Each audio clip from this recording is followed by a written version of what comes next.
নামবে না সেই এর নামে তো দুধ খাইতে পারবি না বুঝতে পারছিস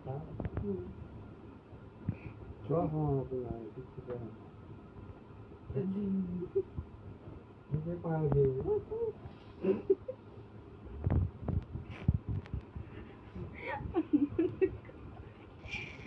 আবার যাতে খাই দেবে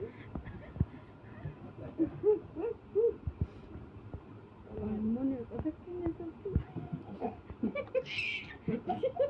কি যখন আসে আর ওইয়াতে অটো রিক্সাতে এমন হাইতে আছে না যেরকম ভাবে এলে মিস্টার দিতে কিসে করে এলে ইস্টার দিতে অটো রিক্সাতে দিলে কেটা দিলে রে না নেই একলা কেন দিলে হুন্ডা গালার মত সাইকেল পরে ওইলা হাত সাফলি কিনে দিবে এটা হুন্ডা যখন চালাতে পারবে তখন হুন্ডার দাম কত পড়বে জানো 4000 5000 না কয় এটা আব্বাস সেদিন বলছিল যে খেলা